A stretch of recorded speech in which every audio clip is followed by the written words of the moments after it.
Hi, today I'm going to walk you through the corn plastics lab provided by Kansas Corn STEM.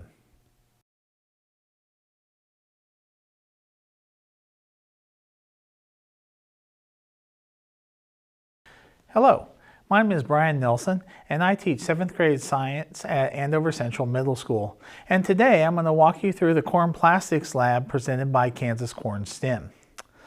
The purpose of this activity is to show students that there are different ways and different methods that we can produce polymers and plastics.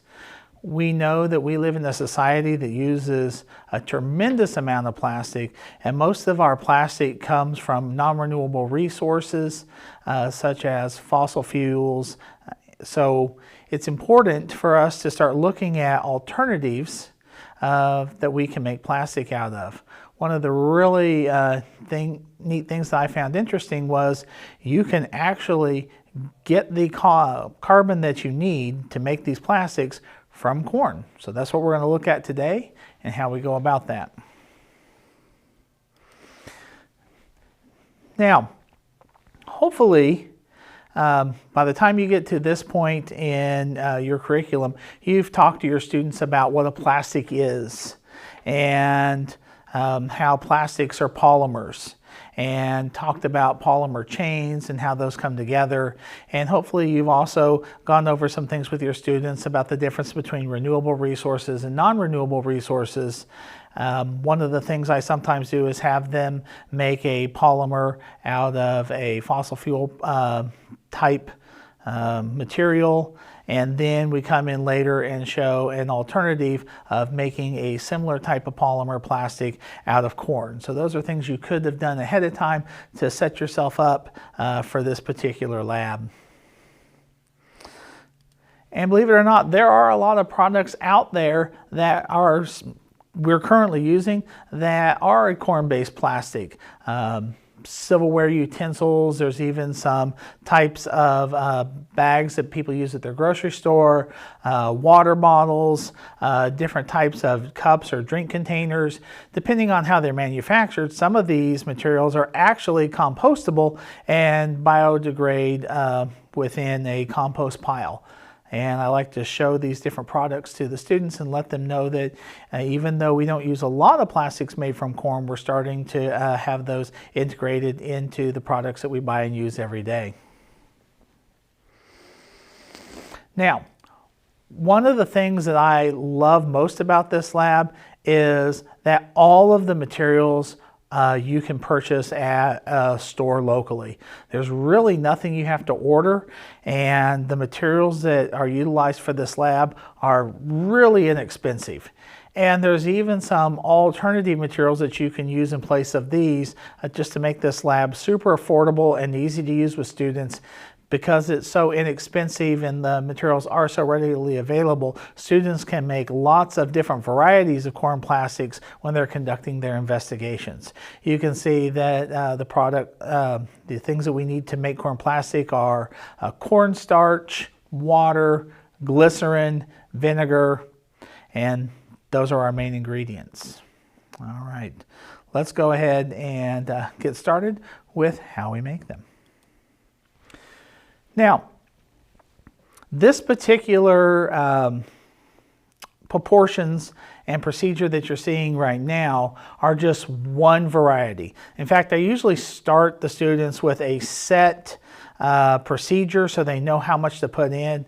As we get to later in the lab, I'll talk about how the students can vary these materials in different proportions to try and vary the consistency of their plastic depending on how they feel like they might utilize it in a future scenario. But let's go ahead and look at the basic procedure for how to make corn plastic. All right, the first thing we're going to do is we're going to get 4 tablespoons of water.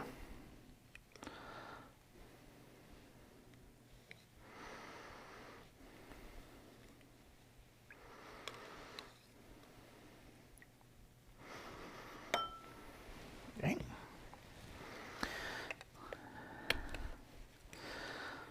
We're going to get a 1/2 teaspoon of the glycerin. Now when you're making the plastic, this is the plasticizer that's going to break those bonds of our molecules and allow them to start forming together polymer chains.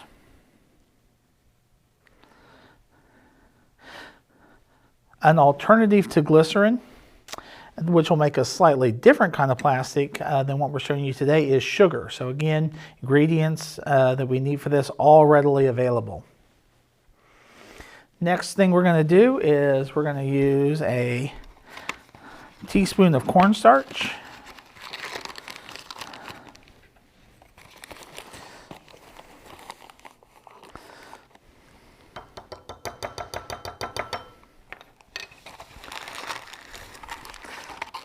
And the next thing we're going to add is some vinegar. And the reason we're adding the vinegar is because cornstarch is not very soluble in water, and the vinegar actually helps the cornstarch dissolve better in water. You can also accomplish this with salt or a citric acid, all of which again just help this cornstarch better dissolve in the water.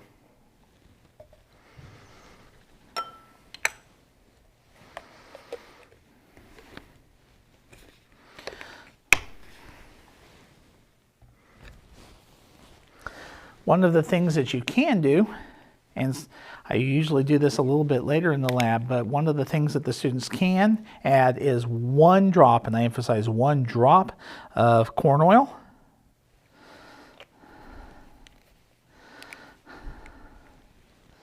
All right, we're going to stir this up with our stir stick, and you'll see you'll get a nice milky white liquid. All right. And because again of our vinegar, this is very thin. The cornstarch is dissolved really, really well. Now we're going to heat our corn plastic mixture. All right. You want to put this mixture on medium heat. You'll want to stir constantly as you're heating your liquid. Now, depending on variations in your hot plate, it'll determine how long this takes. I think it takes anywhere from 5 to 8 minutes to be ready. What you're looking for is a color change in the liquid. It's going to start becoming a little more clear. It's going to have a more translucent look to it, and it's going to start to thicken up and have a more gel-like appearance. Okay. At this point in time, through the magic of video, we fast forwarded to the part where we actually have our polymer ready to go. Again, you need to be stirring constantly while you're doing this, and you can see now that this has a much different consistency. It has firmed up. And as soon as this cools down, you can go ahead and scoop this out with your students. It is safe to touch, and some of the properties and the consistency of your polymer will change over time. One of the things I like to do before I have the kids record the properties of this polymer is give it 24 hours to let it dry out a little bit and make sure it's really thoroughly cooled. When it is still in its gel liquidy state, you can put it in these different molds, and after they set overnight, you can see that they'll firm up, and you can create different shapes with your corn plastic. So after I have the students make this individual recipe that we have here, I let the students vary with the proportions that they want to put in. Sometimes I let them change to, like I say, instead of the vinegar, maybe use a salt, or instead of the glycerin, maybe they want to use a type of sugar. And you can get different types of corn plastic with different properties. This particular plastic one of my students made earlier this week, you can see it is a softer, it has more gel-like properties, and this particular plastic that another group made, you can see is actually a little bit firmer, a little stiffer. This might be a better plastic to use when you're molding things. And I just let the students explore. I try to teach them to explore in a very systematic way. They can make 3 or 4 batches, varying one variable at a time, to see how those proportions affect their corn plastic, and can develop the consistency and texture of the plastic they want.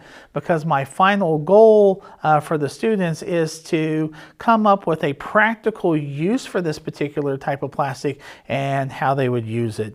The students can be very creative with the types of plastics they have and what they think those uses would be in our current society today.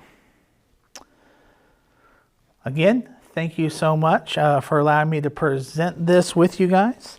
If you have any questions, you are welcome to reach out to me personally or through Kansas Corn, or Kansas Corn directly, and we'll provide you with any help or assistance that you have in showing your kids that there are alternative biodegradable plastics we can make out of sustainable renewable resources, and launch us into our future. Thank you very much.